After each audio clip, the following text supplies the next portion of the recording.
आम्ही 2009ला निवडून आलो आणि पवार साहेबांनी यांचं वादावादी चालली, उपमुख्यमंत्री कोणाला करायचं. तर सगळ्या लोकांची भावना काय होती त्यावेळेस, अजितदादाला उपमुख्यमंत्री करायचं आणि पवार साहेबाला तर करायचं होतं भुजबळ साहेब. शेवटी पवार साहेबांनी तेच केलं, अजितदादांना काय उपमुख्यमंत्री केलं नाही. एक सह्याची मोहीम घ्या म्हणले, कुणाला किती मतं पडतात ते. कोणीतरी एक कागद आणला, म्हणले लिहा नावं आणि करा सह्या आणि द्या शरद पवार साहेबाकडे पाठवून. म्हणलं ठीक आहे. ते पहिला कागद घेतला आणि पहिल्या नंबरला माझंच नाव लिहिलं, धस सुरेश रामचंद्र, सही, अजितदादा यांना उपमुख्यमंत्री करावे. आणि मागं त्यांचा पुतण्यान पोरगा बघत होता.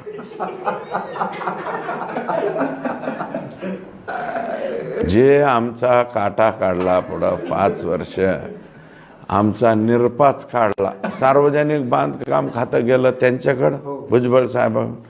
1 रुपयाचा सुद्धा निधी 9 ते 14 माझ्या मतदारसंघात दिला नाही. दिला तरी बी त्याचा बोऱ्या वाजून टाकायचे भुजबळ साहेब. म्हणजे भुजबळ साहेब डोक्यात ठेवणार आहे म्हणजे एखाद्याला. आणि त्याच भुजबळ साहेबाला ज्यावेळेस जेलमध्ये गेले तेव्हा भेटायला मीच गेलतो फाकड्या. म्हणलं कसं काय चाललंय, मुद्दाम, आई शपथ मुद्दाम गेलो.